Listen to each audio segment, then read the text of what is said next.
Yo, sabre ya chia onipa bibre biala utie nsa mpempensui. Ne ye ka ene se yara wase sabre bia no ya de bibia to sa mutimi enya so na mutie. Nyankopon hyira mo. Sabre ya de ye dada afutuo no. Dada afutuo no ya de ebre mo. Ane se sa wo hwe ya to a bibi so nano ese yanhwe bibi se yeka odo a bebrenim odo because obi bedo obi no what you say bemma bi ye ba ha kakra na ye ba kakra because ya ba ma no so kakra bemma bi ebepe wo ba bi no no osi su nyina no wose me de menya wo ba wo ye police ni menya wo ba wo ye sojani menya wo ba wo daka menya wo ba wo ye doctor menya wo ba wo ye sei nanka ma wale no because me gidi ye se me ho chimia wotimi aboa me e wa brabom me pe nurse ni me pe we tieni e pa o enti se okofa sa wo ba no a na eniema wo expect no because wonim say sa ma ne de enche ope loan so say ya loan e wo bank bia ye be ma no ene banking sector bia obewura bia no ye be ma no eno na se kodru bibi na se wo hwe ne nam so nti e ma wo befa oba no se wo hune sapa na fi odo no na eswati enti e ma menua mo ma wo so be ma na wo no ho no hwehwe se wo kase wo pe bibi wo ho na se wo amfa ma na ade ne ya no wo ye se wo no da wi a sei ne wo ye wo behave sei wo de nani kire dan ana wo no da wi a okoda hotim omua obiem wono opono wada ene wogege wo so opono wada na no dada o hwe sabe ma no ompew odo enye wodo papa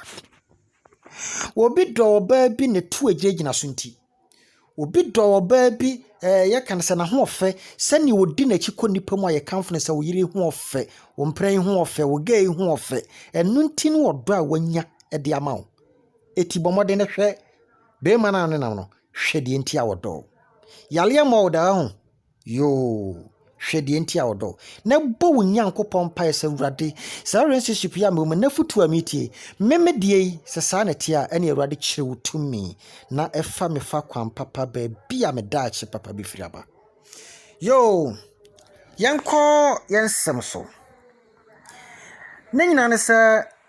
Ghana de ade akine yantia sempa eyimusuo ade akye yantia sempa enye ade akye yantia sempa enkoyie yenso ya yadwen se nsem bia ba ye behwehwem na afi yasem na ye de abremo ye bisa se enra eye ken ofori ata ye finance minister of finance just omai esika samfro ana esra na hene ye fa yesika sam ye ntotoye ne ye bibia wodano minister Ken Oforiata ade baba tu gya say sedie covid-19 baaye na Ghana nsensem ohaw ne amane abua fa ye so ene ade nunti no aban asan ade bosome miensa ena asan ababeka ho ese sene yeye kan no se light bill no ene water bill no wode ma free no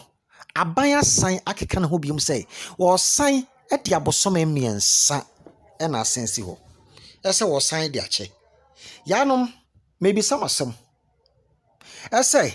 ebra bomo de comment box ni ya cho se ha yintwampowa ye de ade bi ba adwenkyere ne ye nyina ye sua mu ade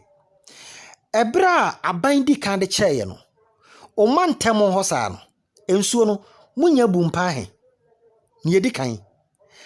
aban ye de che no okay yes like be no kwa de bi di enhyase e bi di ahyase I don't know ye de yen ho se enhyase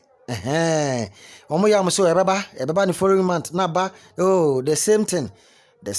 tie hwe na me bisa say water bill no wodie no mo ho sa no munya nsuo na munya nsuo mpan munya na wotwe ahe bosom miensa na mpan ahe ne pipe na kasankasa eba maam bomode na comment box no fatum fefefe ya bekenkan so what ya say mode nyina so ba true out nso amayehu wo ye nso amayehu kuroko tie me ye pa esense aban no ebi wo sa wonim say me se kasoafo me se enkranfo me se teshifo mama wo water bill nanso so ne Ghana Water Company ne yatoto fidie nim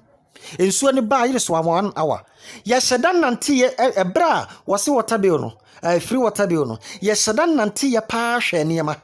ebu wo se nsuo no anadwo amada be ye 2 o'clock no na nsuo na ba oh ade chen ya mosimo kwakobu ata na nsuo na teko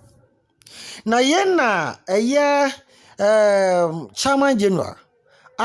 eye owo Peace FM ye Kwame Sefakan ana wonne papa yi atwetwempo atwenkomo kenoforiata ana wo say na nu adom kuma bra wo de ade etu dwawe ndom kuma so nsem obeka na wo dwen wo say na wo say ho jaya to forcing jano ato forcing ankasa wono ankasa nkoni nchi ho onko ni krom onko besiase onko adumako hwan onko ho na wokwa onko bisase mo light bill no mo water bill no aban ababaji musik ababaji ni sika na na sa aban aje mo ho onko bisa entima ato force kura mfara no beto asem na asem we de wonya we nye campaign ana we nye politics ya aban na kasa Ghana fo na sika na aban de boye hoka maybe say enti wo no wo benefit ya na tie hwero ma yehu ba bia ofi hwero ni nyina bra na yenkenkan na yenhwade nyankopon hwero won subscribe ya subscribe channel ni subscribe na wa share ma onua na no so na dwen kyeraba na wa like yeda obibia ase